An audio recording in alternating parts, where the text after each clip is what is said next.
نحمده ونستعينه ونؤمن به ونتوكل عليه ونعوذ بالله من شرور أنفسنا ومن سيئات أعمالنا من يهده الله فلا مضل له ومن يضلله فلا هادي له وأشهد أن لا إله إلا الله وحده لا شريك له وأشهد أن محمدا عبده ورسوله أرسله بالهدى ودين الحق ليظهره على الدين كله ولو كره المشركون اللهم صل على محمد وعلى آل محمد كما صليت على إبراهيم وعلى آل إبراهيم إنك حميد مجيد اللهم بارك على محمد وعلى آل محمد كما باركت على إبراهيم وعلى آل إبراهيم إنك حميد مجيد أما بعد فإن خير الكلام كلام الله وخير السنن سنن محمد صلى الله عليه وسلم وشر الأمور محدثاتها وكل محدثة بدعة وكل بدعة ضلالة وكل ضلالة في النار يا أيها الذين آمنوا اتقوا الله حق تقاته ولا تموتن إلا وأنتم مسلمون أعوذ بالله من الشيطان الرجيم بسم الله الرحمن الرحيم ولكل أمة جعلنا منسكا ليذكروا اسم الله على ما رزقهم من بهيمة الأنعام فإلهكم إله واحد فله واسلموا وبشر المخبتين اللهم رب اشرح لي صدري ويسر لي أمري واحلل عقدة من لساني يفقه قولي إن أريد إلا الإصلاح ما استطعت وما توفيقي إلا بالله عليه توكلت وإليه أنيب. സമാദരണീയരായ സഹോദരി സഹോദരന്മാരെ, സ്നേഹം നിറഞ്ഞ സത്യവിശ്വാസി വിശ്വാസിനികളെ, പരമകാരുണികനും കരുണാനിധിയുമായ പടച്ച റബ്ബിൻ്റെ പരിശുദ്ധ ദീനുൽ ഇസ്ലാം ജീവിതത്തിൻ്റെ എല്ലാ സമയ സന്ദർഭങ്ങളിലും പാലിച്ച് പ്രാവർത്തികമാക്കി തഖ്വയിൽ അധിഷ്ഠിതമായി ജീവിക്കുന്ന മുത്തഖീങ്ങളായ മുസ്ലിമീങ്ങളിൽ ഉൾപ്പെടണമേ എന്ന് എന്നെ മറക്കാതെ നിങ്ങൾ ഓരോരുത്തരെയും ആമുഖമായി ഉണർത്തുകയാണ്, ധർമ്മനിഷ്ഠ കൊണ്ട് വസിയത്ത് ചെയ്യുകയാണ്. സൽക്കർമ്മനിരതമായ ജീവിതത്തിലൂടെ സന്മാർഗ സരണിയിൽ അടിയുറച്ചു നിന്നുകൊണ്ട് അള്ളാഹുവിൻ്റെ മഹബ്ബത്ത് നേടിയെടുക്കുന്ന വിശ്വാസികളിൽ അവൻ നമ്മെ ഉൾപ്പെടുത്തി അനുഗ്രഹിക്കുമാറാകട്ടെ. വിശുദ്ധ ഖുർആനിലെ 22-ാം അധ്യായം സൂറത്തുൽ ഹജ്ജിലെ 34-ാമത്തെ ആയത്താണ് ആമുഖമായി എന്നെയും നിങ്ങളെയും ഓതിക്കേൾപ്പിച്ചിട്ടുള്ളത്. അല്ലാഹു സുബ്ഹാനഹു വ തആലയ്ക്ക് വേണ്ടി വമാ ഖലഖതുൽ ജിന്ന വൽ ഇൻസ ഇല്ലാ ലിയഅ്ബുദൂൻ, അല്ലാഹു ഈ ആയത്തിലൂടെ പറഞ്ഞതനുസരിച്ച്, അഥവാ മനുഷ്യവർഗത്തെയും ജിന്നിനെയും നാം സൃഷ്ടിച്ചിട്ടുള്ളത് എനിക്ക് ഇബാദത്തെടുക്കുന്നതിന് വേണ്ടിയാണ്. അപ്പം അല്ലാഹുവിന് പല വിധത്തിലുള്ള ഇബാദത്തുകൾ നിരന്തരമായി നമ്മൾ നിർവഹിച്ചുകൊണ്ടിരിക്കുകയാണ്. അതിൽ ഹജ്ജിൻ്റെയും അതേപോലെ തന്നെ ബലിപെരുന്നാളിൻ്റെയും ഒക്കെ പ്രത്യേക സാഹചര്യങ്ങളിൽ നമുക്ക് നിർവഹിക്കുവാനുള്ള വളരെ പ്രധാനപ്പെട്ട ഇബാദത്താണ് മൃഗബലി എന്ന് പറയുന്നത്. ബലിയറുക്കുന്ന കർമ്മത്തിൽ ഭാഗവാക്കായി തീരുക, സാധിക്കുമെങ്കിൽ പൂർണ്ണമായി ഒരാടിനെ, ഒരു ഉരുവിനെ അറുക്കുക, അതല്ലെങ്കിൽ ചേർന്നുകൊണ്ടെങ്കിലും ഏറെ പുണ്യകരമായി കർമ്മത്തിൽ ഭാഗവാക്കായി തീരുക എന്നത് അല്ലാഹു സുബ്ഹാനഹു വ തആലക്ക് വിനയത്തോടെ വിധേയപ്പെട്ട വിശ്വാസിയുടെ വിശേഷണമായി കൊണ്ടാണ് വിശുദ്ധ ഖുർആൻ വിശകലനം ചെയ്യുന്നത്. ആമുഖമായി ഓതിവെച്ച 22-ാം അധ്യായം സൂറത്തുൽ ഹജ്ജിലെ 34-ാമത്തെ ആയത്തിൽ അള്ളാഹ് പറയുകയാണ്, വലികുല്ലി ഉമ്മത്തിൻ ജഅൽനാ മൻസകൻ ലിയദ്കുറു ഇസ്മല്ലാഹി അലാ മാ റസഖഹും മിൻ ബഹീമത്തിൽ അൻആം. വലികുല്ലി ഉമ്മത്തിൻ, ഓരോ ഉമ്മത്തിനും ഓരോ സമൂഹത്തിനും അഥവാ നമുക്ക് മുമ്പേയുള്ള ദൈവിക ശരീഅത്ത് അനുസരിച്ചിട്ടുള്ള വിഭാഗങ്ങൾക്കുമെല്ലാം ഉണ്ട്. അതല്ലാത്തവരും അനാചാരത്തിൻ്റെയും അന്ധവിശ്വാസത്തിൻ്റെയും അടിസ്ഥാനത്തിൽ ബലി അർപ്പിക്കാറുണ്ട്.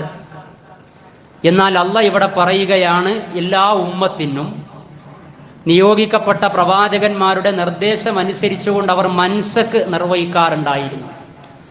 അഥവാ മൻസക്ക് എന്ന് പറഞ്ഞാൽ ബലിയറുക്കുക എന്നാണ് പ്രധാനമായും ഉദ്ദേശിക്കപ്പെടുന്നത്. ലിയദ്കുറു ഇസ്മല്ലാഹി അലാ മാ റസഖഹും മിൻ ബഹീമത്തിൽ അൻആം എന്നും അതിനെ വിശദീകരിച്ച് വ്യക്തമായി അള്ളാഹ് അറിയിച്ചിരിക്കുകയാണ്. ലിയദ്കുറു ഇസ്മല്ലാഹ്, നിങ്ങൾ എന്തിനാണ് ബലിയറുക്കുന്നതും അതിൽ ഭാഗവാക്കായി തീരുന്നതും അള്ളാഹുവിൻ്റെ നാമം ഓർക്കാനും ഉച്ചരിക്കാനും മഹത്വവൽക്കരിക്കാനും വേണ്ടിയാണ്. അലാ മാ റസഖഹും, അവർക്ക് നാം ഉപജീവനം നൽകിയതുകൊണ്ട്, റിസ്ഖ് നൽകിയതുകൊണ്ട്. അള്ളാഹു പല വിധത്തിലുള്ള റിസ്ഖ് കൊണ്ട് നമ്മെ അനുഗ്രഹിച്ചിട്ടുണ്ട്. എന്നാൽ ഈ ആയത്തിൽ പ്രത്യേകം പറയുകയാണ് മിൻ ബഹീമത്തിൽ അൻആം, കന്നുകാലികളിൽ നിന്ന്. എന്നിട്ട് അള്ളാഹ് തുടർന്ന് പറയാണ് ഫഇലാഹുക്കും ഇലാഹും വാഹിദ്, തൗഹീദ് അതിനോട് ചേർത്ത് പറയാൻ. വൺനെസ് ഓഫ് ഗോഡ്, ദൈവത്തിൻ്റെ ഏകത്വമാണ് ബലികർമ്മം എന്ന് പറയുന്ന ഉദാത്തമായ അനുഷ്ഠാന മുറയോട് ചേർത്ത് അള്ളാഹ് ഈ ആയത്തിൽ പറയുന്നത്. അഥവാ അതിൻ്റെ ലക്ഷ്യവും തൗഹീദാണ്. അറുക്കപ്പെടുന്നതും അടുക്കപ്പെടേണ്ടതും ബലിയർപ്പിക്കപ്പെടേണ്ടതുമൊക്കെ പടച്ച റബ്ബിന്റെ ഏകത്വം മഹത്വവൽക്കരിക്കുന്നതിന് വേണ്ടിയാണ്. ഫഇലാഹുക്കും ഇലാഹും വാഹിദ്, നിങ്ങളുടെ ആരാധ്യൻ ഏകനായ ആരാധ്യനാകുന്നു. ഫലഹു അസ്ലിമു, അതുകൊണ്ട് പൂർണ്ണമായി നിങ്ങൾ അവന് വിധേയപ്പെടണം. വബശ്ശിരിൽ മുഖ്ബിതീൻ, അങ്ങനെ വിനയത്തോടെ വിധേയപ്പെടുന്ന ആളുകൾക്ക് സന്തോഷ വാർത്ത അറിയിക്കുക. ഇനി അങ്ങനെ ഈ കർമ്മത്തിൽ പങ്കെടുക്കുന്നവരുടെ വിശേഷണം തുടർന്നുള്ള ആയത്തിലും അല്ലാഹ് പറയാണ്. ആരാണ് അവര്?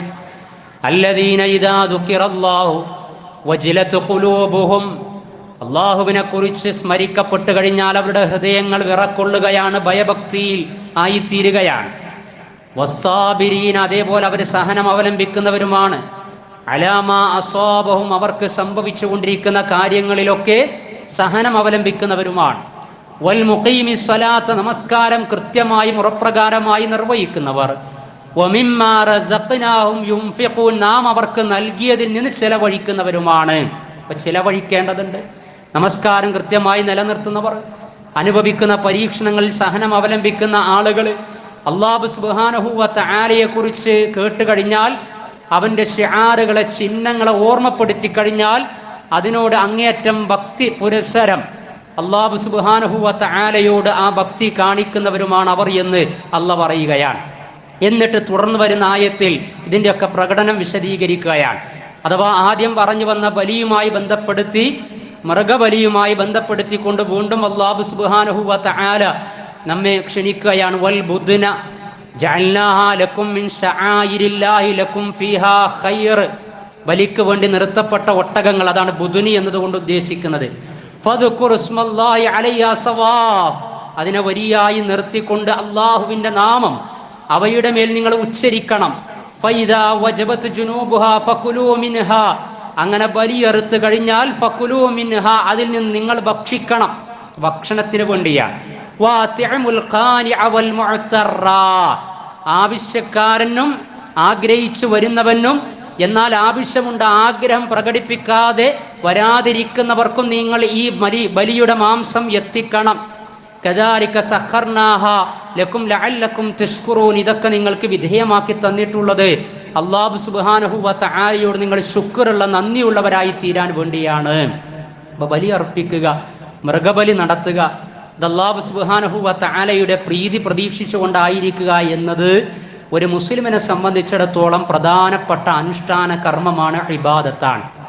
ഈ ഇബാദത്താണ് നമ്മൾ പ്രാരംഭ പ്രാർത്ഥനയിലൂടെ നിർവഹിക്കാം, അല്ലെങ്കിൽ അതും നിനക്കുള്ളതാണ് എന്ന് നമ്മൾ പറയുന്നത്. ഇപ്പോൾ വജ്ജഹത്ത് ചൊല്ലിക്കഴിഞ്ഞാൽ ആ വജ്ജഹത്തിന്റെ അവസാന ഭാഗം എന്ന് പറയുന്നത് സൂറത്തുൽ അൻആമിലെ 1-2 സൂക്തങ്ങളാണ്. അതിൽ നമ്മൾ പറയുന്നു ഇന്ന സ്വലാത്തി വനുസുക്കി വമഹിയായ വമമാത്തി, ഇന്ന സ്വലാത്തി എൻ്റെ നമസ്കാരം, വനുസുക്കി, നുസുക്കി എന്ന് പറഞ്ഞു കഴിഞ്ഞാൽ ഇവിടെ മൻസക്ക് എന്ന് പറഞ്ഞു. ആ അനുഷ്ഠാന മുറകൾ, ആരാധനകൾ എന്നൊക്കെ അതിനർത്ഥം വെക്കും. പക്ഷേ പ്രധാനമായും ഉദ്ദേശിക്കപ്പെടുന്നത് ബലിയാണ്, അറവ് നടത്തല. വനുസുക്കി, എൻ്റെ ബലിയും അള്ളാഹുവേ നിനക്ക് മാത്രമുള്ളതാണ് എന്ന് പറയാൻ. അങ്ങനെയുള്ള ആരാധ്യനാണ്, നിനക്ക് പങ്കുകാരിൽ പങ്കുകാരിൽ അങ്ങനെ പങ്കുവെക്കുന്നവനല്ല ഞാൻ, മറിച്ച് നീ മാത്രമേ ആരാധനക്ക് അർഹനുള്ളൂ എന്ന് പറയുന്ന മുസ്ലിമീങ്ങളിൽ പ്രഥമ സ്ഥാനത്തുള്ളവനാണ് എന്ന് നാം പറയുകയാണ് പ്രാരംഭ പ്രാർത്ഥനയിൽ. ആ പറയുന്ന നുസുക്ക് നമ്മുടെ ജീവിതത്തിൽ ഉണ്ടാകണ്ടേ, നമ്മൾ ബലിയറുക്കണ്ടേ, അറവിൽ പങ്കാളികളായി തീരണ്ടേ എന്നും പ്രാരംഭ പ്രാർത്ഥനയിലൂടെ ഇത് പറഞ്ഞാൽ മാത്രം മതിയാകുമോ? അതേപോലെ തന്നെ വിശുദ്ധ ഖുർആനിലെ ചെറിയ അധ്യായത്തിലെ ചെറിയ ആയത്തിലൂടെ വലിയ ഇബാദത്തായി പടച്ച റബ്ബ് പഠിപ്പിച്ചതും ഈ അറവിനെ കുറിച്ചാണ്. അതാണ് സൂറത്തുൽ കൗസർ. വിശുദ്ധ ഖുർആനിലെ ഏറ്റവും ചെറിയ അധ്യായം ഏതാണ് എന്ന് ചോദിച്ചാൽ നമുക്ക് ഉത്തരം പറയാൻ കഴിയും, സൂറത്തുൽ കൗസറാണ്.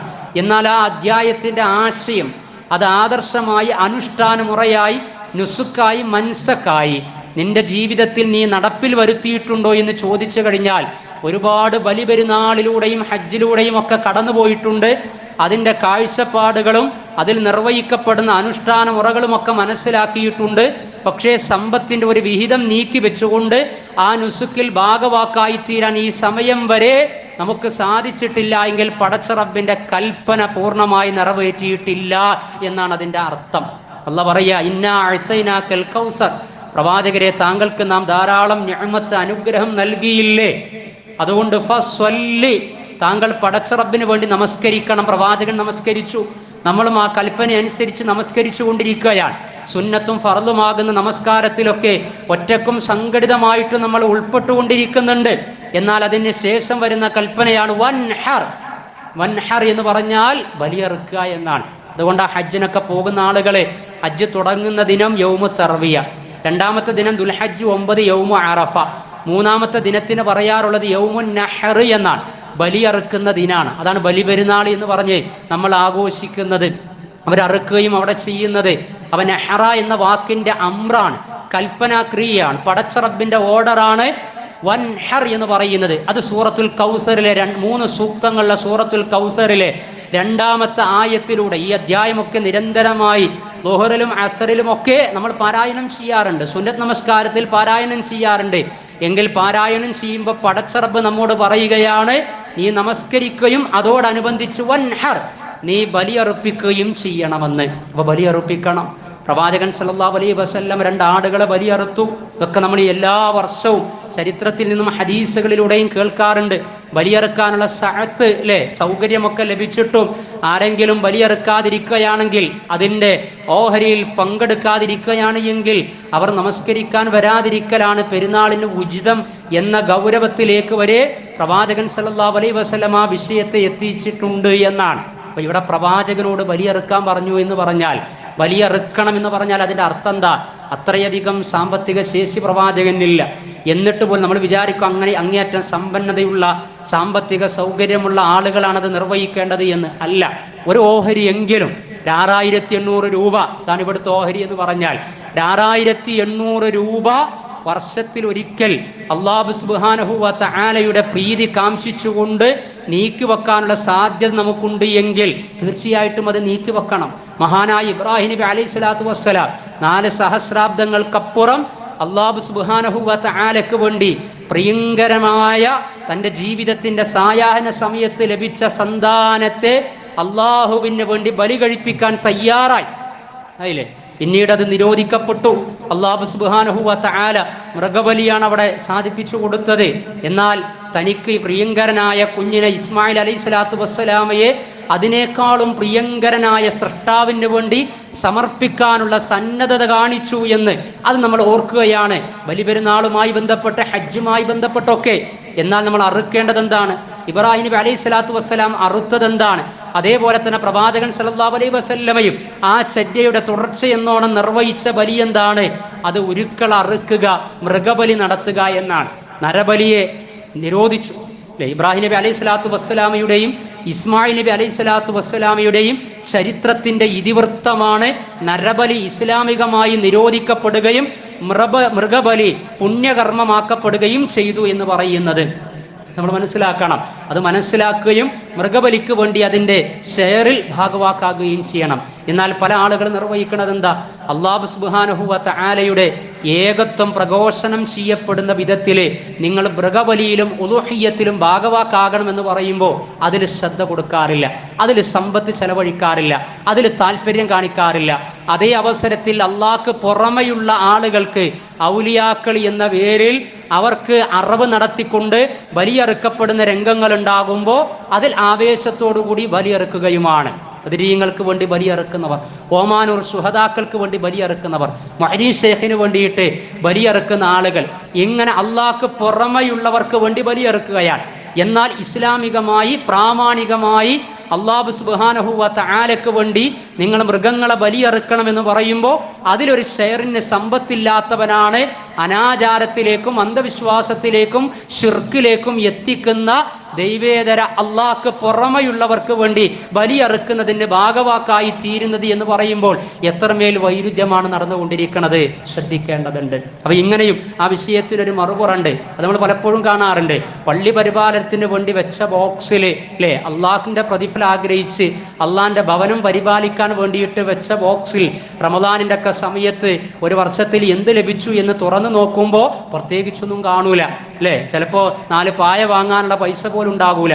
അതേ അവസരത്തിൽ ഓമാനൂർ ശുഹദാക്കളുടെ നേർച്ചപ്പെട്ടി അല്ലേ, മുഹ്ദീൻ ശൈഖിന്റെ ആണ്ട് നേർച്ചയുമായി ബന്ധപ്പെട്ടുള്ള നേർച്ചപ്പെട്ടി എന്നൊക്കെ പറഞ്ഞ് ഏതെങ്കിലും ജാറങ്ങളുടെ പരിസരങ്ങളിലും കേന്ദ്രങ്ങളിലും വെച്ച നേർച്ചപ്പെട്ടികളിൽ പണം കുമിഞ്ഞുകൂടിയിട്ടുണ്ടാകും.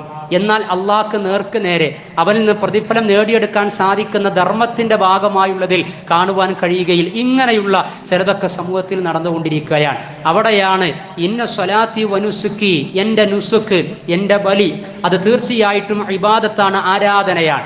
അതിൽ ഞാൻ പടച്ച റബ്ബിൽ അല്ലാഹു സുബ്ഹാനഹു വ തആലയുടെ തൃപ്തി ആഗ്രഹിച്ച് ഭാഗമായി തീരും. ഇത് നമുക്ക് പറയാൻ കഴിയണം.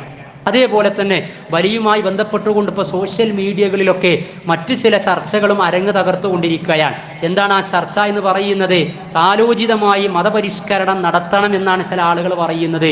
ബലി എന്ന് പറയുന്നത് ഉരുക്കളെ ഈ വിധത്തിലൊക്കെ അറുക്കുന്നത് എത്രമേൽ ക്രൂരമാണ് എന്ന് പറയാം. അത് വെജിറ്റേറിയൻ്റെ ആളുകൾ പലപ്പോഴും പറയാറുണ്ട് ആ രൂപത്തിൽ ആശയങ്ങൾ. പക്ഷെ അങ്ങനെ പറയുമ്പോഴും ഫ്രൂട്ട്സ് കഴിക്കുമ്പോൾ, പച്ചക്കറി മുറിക്കുമ്പോൾ, അത് പൊട്ടിക്കുന്ന സമയത്ത് ഒക്കെ അതിനും സെൻസുകളുണ്ട്, വേദനയുണ്ട് എന്നത് അതിൻ്റെ മറുപുറമാണ്. അത് വെറും ഈ നോൺ വെജ് വിഷയങ്ങൾക്ക് മാത്രമല്ല, വെജിനും അത് ബാധകമാണ്. അതതിൻ്റെ ആ ഒരു രൂപത്തിൽ യുക്തിഭദ്രമായിട്ട് അതുമായി സംവദിക്കാൻ നമുക്ക് സാധിക്കും.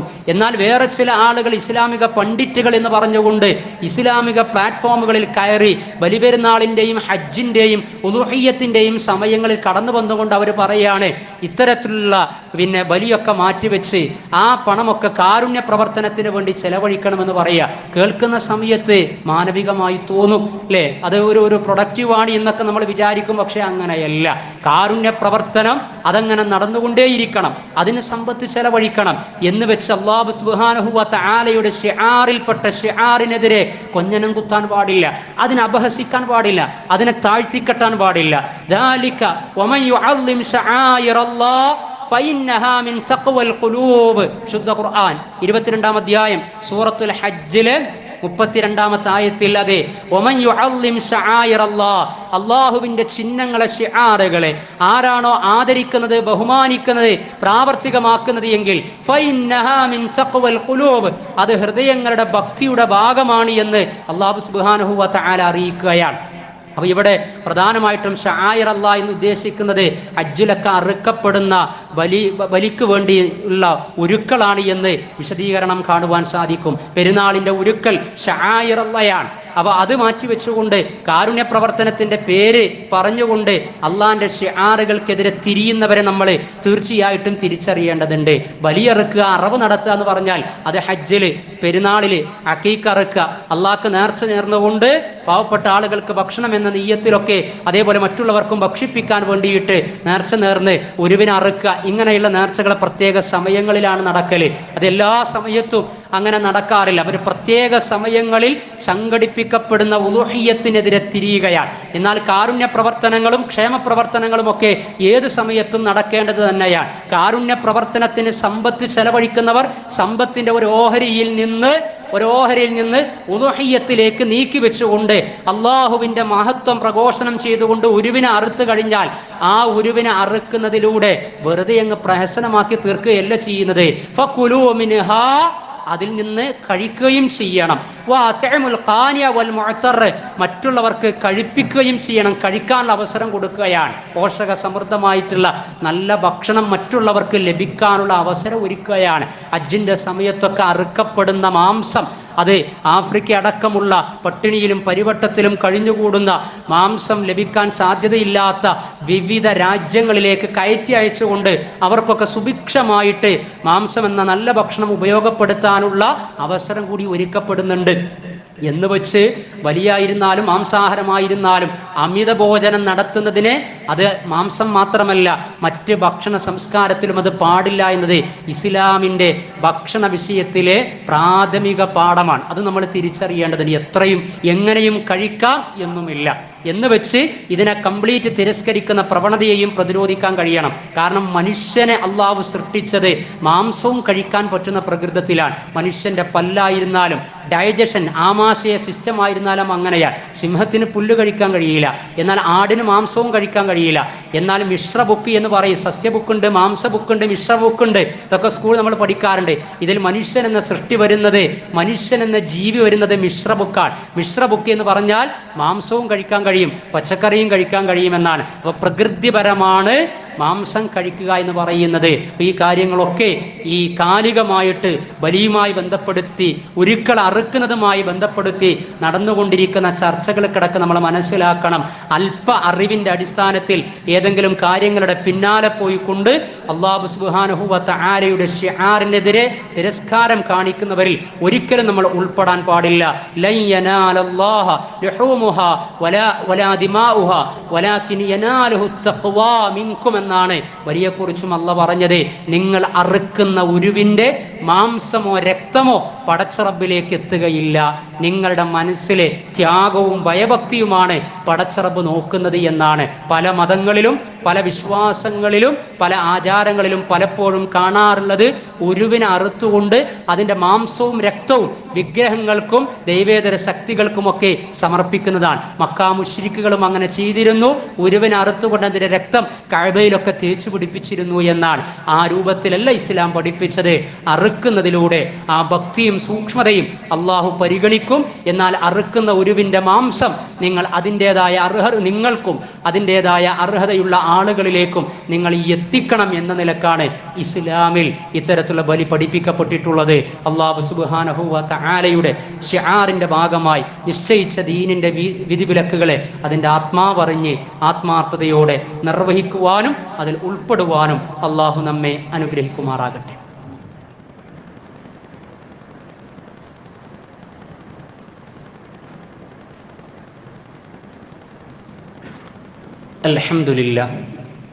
അൽഹംദുലില്ലാഹില്ലദി ഹദാനാ ഇലൽ ഇസ്ലാം വസ്സലാത്തു വസ്സലാമു അലാ നബിയിനൽ കരീം വഅലാ ആലിഹി വസഹ്ബിഹി വമൻ തബിഅഹും ബിഇഹ്സാനിൻ ഇലാ യൗമിദ്ദീൻ.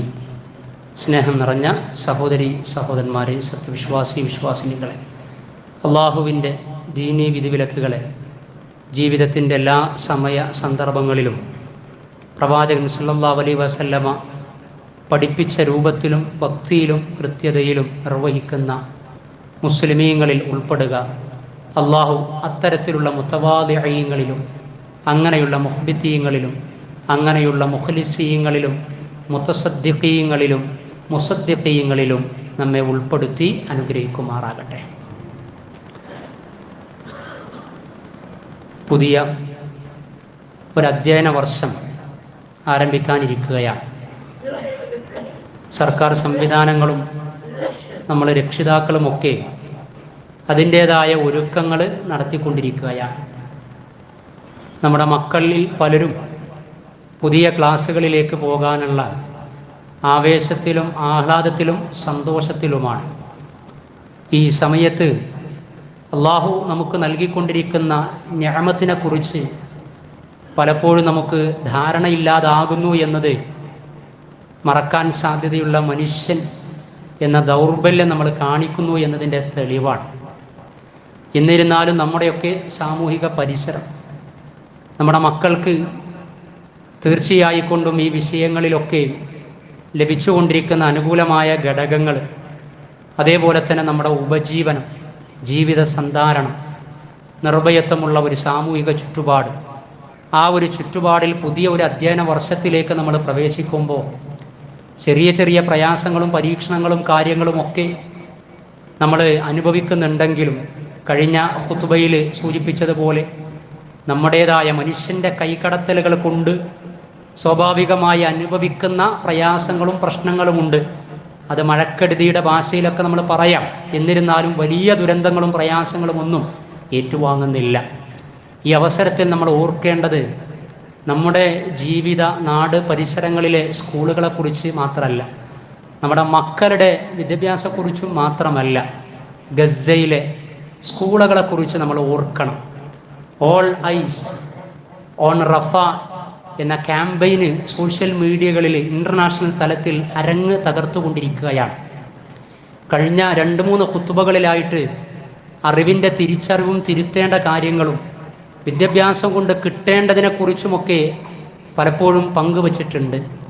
എന്നാൽ ഒരു മതേതരത്വ ജനാധിപത്യ മനുഷ്യാവകാശങ്ങൾക്കൊക്കെ വലിയ പ്രാധാന്യം കൽപ്പിക്കുന്ന നാട് എന്ന് നമ്മുടെ രാജ്യത്തെക്കുറിച്ച് അതല്ലെങ്കിൽ നമ്മുടെ കൊച്ചു സ്റ്റേറ്റിനെ കുറിച്ച് പറയപ്പെടാറുണ്ടെങ്കിലും ഗസയിലെ മനുഷ്യാവകാശ ധ്വംസനങ്ങളെ സംബന്ധിച്ചൊക്കെ വ്യക്തമായ നിലപാട് സ്വീകരിക്കുന്നിടത്ത് കാപട്യം കലർത്തപ്പെട്ടിട്ടുണ്ട് എന്ന് പലപ്പോഴും നമുക്കറിയാം. ഉറക്കെ നിലപാടുകൾ സ്വീകരിക്കപ്പെടാത്ത നിമിഷങ്ങളും സമയ സന്ദർഭങ്ങളുമൊക്കെ കഴിഞ്ഞുപോയിട്ടുണ്ട്. പലപ്പോഴും അത് തുടരുകയാണ്. പ്രതീക്ഷയുടെ ചില നാമ്പുകളൊക്കെ പല മേഖലകളിൽ നിന്ന് ഉണ്ടായിക്കൊണ്ടിരിക്കുന്നുണ്ടെങ്കിലും യൂറോപ്പ്, അമേരിക്കൻ ക്യാമ്പസുകളിലൊക്കെ അലയടിച്ചുകൊണ്ടിരിക്കുന്ന ഫലസ്തീൻ ഐക്യദാർഢ്യം നമ്മൾ കാണാതിരുന്നുകൂടാ.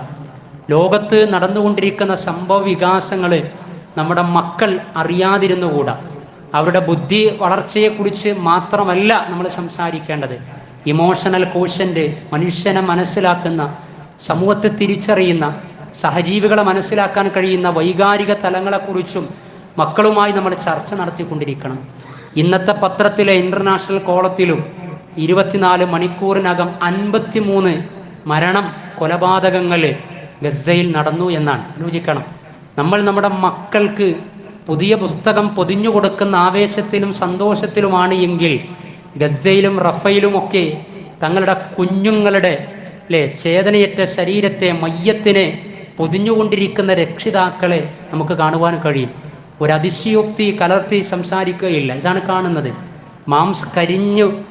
കരിഞ്ഞ മാംസത്തിൻ്റെ ഗന്ധം അതാണ് റഫയിൽ കണ്ടുകൊണ്ടിരിക്കുന്നത്. കഴിഞ്ഞ ഞായറാഴ്ച ഇസ്രായേൽ ബോധപൂർവം നടത്തിയിട്ടുള്ള എത്നിക് ക്ലൻസിങ്, വംശീയ ഉന്മൂലനത്തിൻ്റെ ഭാഗമായി 45ഓളം ആളുകളാണ് കൊല്ലപ്പെട്ടത്. എന്നിട്ട് അവരിങ്ങനെ പെറുക്കിയെടുക്കുന്ന ചിത്രമുണ്ട്. കയ്യിൻ്റെയും കാലിൻ്റെയും വിരലിൻ്റെയും കഷ്ണങ്ങളൊക്കെ തെരഞ്ഞു പിടിക്കുന്ന രംഗങ്ങളും അതിൻ്റെ വീഡിയോകളൊക്കെ നമുക്ക് കാണാം. അതെ, അവിടെയും സ്കൂളുകൾ, അവിടെയും മക്കൾ, കുട്ടികൾ, ഇതിനെ കണക്കിൽ 10-15ഓളം ഗസയിലെ യൂണിവേഴ്സിറ്റികൾ തകർത്ത് തരിപ്പണമാക്കി. എത്രയോ യൂണിവേഴ്സിറ്റികളിലെ പ്രൊഫസർമാരെ, 100-ലധികം പ്രൊഫസർമാരൊക്കെ, ഡീനുമാരൊക്കെ കൊല്ലപ്പെട്ടു. 88,000-ലധികം കുട്ടികൾ, അവരുടെ കുട്ടികൾക്ക് കോളേജ് വിദ്യാഭ്യാസം നഷ്ടപ്പെട്ടു. ഇതൊക്കെ കണക്കുകളാണ്. $720 മില്യൺ നഷ്ടം ആ മേഖലയിൽ മാത്രം സംഭവിച്ചിട്ടുണ്ട് എന്ന്. അപ്പോൾ അതിൻ്റെ തുടർച്ചയെന്നോണം ഇപ്പോൾ അവർ ഏറ്റുവാങ്ങിക്കൊണ്ടിരിക്കുന്ന പ്രയാസം, അതിനെക്കുറിച്ചാണ് education amid war and destruction എന്നാണ്. യുദ്ധത്തിനും നാശത്തിനുമിടക്കാണ് ഗസയിലെയും ഫലസ്തീനിലെയും ഒക്കെ വിദ്യാഭ്യാസം മുന്നോട്ട് പോയിക്കൊണ്ടിരിക്കുന്നത് എന്നാണ്. ആ സമയത്താണ് ഓൾ ഐസ് ഓൺ റഫ എന്ന് പറയുന്ന ക്യാമ്പയിൻ നടന്നുകൊണ്ടിരിക്കുന്നത്. പ്രാർത്ഥന കൊണ്ട് ഐക്യദാർഢ്യം പ്രഖ്യാപിക്കാൻ കഴിയണം. അല്ലാഹു സുബ്ഹാനഹു വ തആലയിലേക്ക് നമ്മൾ മടങ്ങുകയും അവർക്ക് വേണ്ടി കാര്യങ്ങൾ ചോദിച്ചു വാങ്ങുകയും ചെയ്യണം. ഹജ്ജിന് വേണ്ടി യാത്ര അയക്കുന്ന സമയത്ത് വസിയ്യത്ത് എന്ന നിലക്ക് കുടുംബ ബന്ധുക്കളോട്, അയൽവാസികളോട്, സുഹൃത്തുക്കളോട് പറയണം, അറഫ മണ്ണിൽ വെച്ച് പീഡിത സമൂഹങ്ങൾക്ക് വേണ്ടി പ്രാർത്ഥിക്കണമെന്ന്.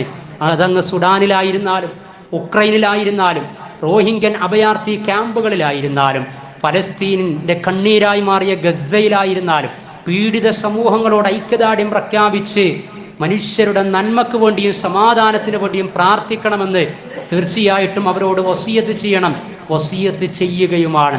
അതേപോലെ തന്നെ പോരാട്ടം അതങ്ങനെ തുടർന്നുകൊണ്ടിരിക്കുമ്പോൾ അതിന് പ്രതിഫലനവും ഉണ്ടായിക്കൊണ്ടിരിക്കുന്നുണ്ട്. അവരുടെ സ്വാതന്ത്ര്യ സമര പോരാട്ടമാണ് നടന്നുകൊണ്ടിരിക്കുന്നത്. ആരൊക്കെ ഏതൊക്കെ വിധത്തിൽ അതിനെ ചുരുക്കിക്കെട്ടാൻ ശ്രമിച്ചാലും ബ്രിട്ടീഷ് അധിനിവേശത്തിനെതിരെ പോരാടിയ പാരമ്പര്യമാണ് നമുക്കുള്ളത് എങ്കിൽ ആ പോരാട്ടത്തിൽ ഉറ്റുവീണ രക്തത്തിന് കണക്കില്ല എന്ന് നമുക്കറിയാവുന്നതാണ്. വാഗൺ ട്രാജഡിയും ജാലിയൻ വാലാബാഗുമൊന്നും നമ്മൾ മറന്നിട്ടില്ല. അൾജീരിയയിൽ നിന്ന് ഫ്രഞ്ച് അധിനിവേശത്തെ തുരത്താൻ വേണ്ടി ലക്ഷക്കണക്കിന് ആളുകളാണ് രക്തസാക്ഷികളാകേണ്ടി വന്നിട്ടുള്ളത്. അപ്പോൾ ചരിത്രം ഒരുപാടുണ്ട്. ആ ചരിത്രത്തിൻ്റെ തുടർച്ചയിൽ ഈ ആധുനിക കാലത്താണ് മനുഷ്യാവകാശങ്ങളെക്കുറിച്ച് പെരുമ്പറ മുഴക്കപ്പെടുന്ന ഈ കാലത്ത് 36,000-ത്തിലധികം ആളുകൾക്ക് ഫലസ്തീനിൽ കുഞ്ഞുങ്ങൾ ഉൾപ്പെടെ അവർക്ക് ജീവൻ നഷ്ടപ്പെട്ടു എന്ന് പറഞ്ഞാൽ അതിൻ്റെ കാരണങ്ങളിലും ന്യായങ്ങളിലുമൊക്കെ കൃത്യമായി പല ആളുകളും കടന്നുപെടേണ്ടി വരും. പല ആളുകളും അതിൽ ഉൾപ്പെടേണ്ടി വരും. സമ്മർദ്ദ ശക്തികളാകാൻ സാധ്യതയുണ്ടായിട്ട് പോലും ആകാതിരിക്കുന്നവരൊക്കെ പടച്ച റബ്ബിൻ്റെ കോടതിയിലും മനുഷ്യാവകാശ കോടതികളിലുമൊക്കെ തീർച്ചയായിട്ടും ഇന്നല്ലെങ്കിൽ നാളെ മറുപടി പറയേണ്ടി വരും. സൗത്ത് ആഫ്രിക്കയാണ് ഇന്റർനാഷണൽ കോർട്ട് ഫോർ ജസ്റ്റിസ് അതല്ലെങ്കിൽ ഇന്റർനാഷണൽ ക്രിമിനൽ കോർട്ടിൽ ഗസക്ക് വേണ്ടി കേസ് കൊടുത്തത് എങ്കിൽ OICയും GCCയും ഒക്കെ എവിടെയെന്ന് ഈ മിമ്പറിൽ വെച്ച് ആവർത്തിച്ച് ചോദിക്കേണ്ടി വരികയാണ്. കഴിച്ചു നോക്കൂ നിങ്ങൾ. നമ്മൾ ഈ മിമ്പറിൽ വെച്ച് ഫലസ്തീൻ വിഷയം എത്രയോ തവണ സംസാരിച്ചിട്ടുണ്ട്. അവരുടെ നീതിക്ക് വേണ്ടി, സമാധാനത്തിന് വേണ്ടി റഫാ അതിർത്തിയിൽ അവസാനം വായിച്ച ലേഖനത്തിലടക്കം റഫാ അതിർത്തിയിൽ കൊണ്ടുപോയി വിട്ട ആ ആയുധം അമേരിക്കൻ നിർമ്മിത ആയുധമാണ് എന്നാണ്. അതിൽ അമേരിക്കൻ നിർമ്മിത ആയുധമാണ്. അമേരിക്ക കൊടുക്കുന്ന ആയുധം ഗസയിൽ കൊണ്ടുപോയി നിക്ഷേപിക്കുക. റഫാ അതിർത്തിയിലെ ലക്ഷക്കണക്കിന് അഭയാർത്ഥികൾക്ക് എതിരെ ആരെ ഇസ്രായേലിന്റെ യാങ്കി ഭരണകൂടം നെതന്യാഹു പറഞ്ഞതാണ്, നിങ്ങൾ ഗസയിൽ നിന്ന് മിസ്രിന്റെ ഈജിപ്തിന്റെ തൊട്ടടുത്തുള്ള റഫാ അതിർത്തിയിലേക്ക് മാറണം, അവിടെയാണ് നിങ്ങൾക്ക് സുരക്ഷിതമുള്ളൂ, ഇവിടെ ഞങ്ങൾ അക്രമത്തിലും അധിനിവേശത്തിലുമാണ് എന്ന് പറഞ്ഞ് അവർ പറഞ്ഞയച്ച സുരക്ഷിതമെന്ന് പറഞ്ഞ അതേ സ്ഥലത്ത് തന്നെയാണ് വീണ്ടും അക്രമം തുടർന്നുകൊണ്ടിരിക്കുന്നത്. അവിടെ ചില ആളുകൾ കൈകെട്ടി നിൽക്കുകയാണ്, ചില ആളുകൾ മീറ്റിങ്ങിലാണ്. ആലോചിച്ച് നോക്കണം, എന്ത് മീറ്റിങ്ങിലുമാണ്. ആലോചിച്ച് നോക്കൂ നിങ്ങൾ. അമേരിക്ക കൊടുത്ത ആയുധമാണ് എങ്കിൽ അമേരിക്കയോട് നയതന്ത്ര ബന്ധത്തിൻ്റെ അടിസ്ഥാനത്തിലെങ്കിലും സമ്മർദ്ദ ശക്തികളായി പറയാനും പ്രതികരിക്കാനും സാധിക്കണ്ടേ? ഇനി നിങ്ങൾ ഒരു സീജ് വെടിനിർത്തൽ ട്രൂസ് പ്രഖ്യാപിക്കാൻ വേണ്ടിയിട്ട് വേണ്ട വിധത്തിൽ ഇടപെടൽ നടത്തുന്നില്ല എങ്കിൽ നിങ്ങളുമായുള്ള നയതന്ത്രം വിച്ഛേദിക്കുന്നതിനെ കുറിച്ച് ഓർഗനൈസേഷൻ ഓഫ് ഇസ്ലാമിക് കൺട്രീസ് OICക്ക് ആലോചിക്കേണ്ടി വരും. GCC രാജ്യങ്ങൾക്ക് ആലോചിക്കേണ്ടി വരും. എന്തൊക്കെ പ്രയാസങ്ങൾ ആ വിഷയത്തിൽ അഭിമുഖീകരിക്കേണ്ടി വന്നാലുമെന്ന്.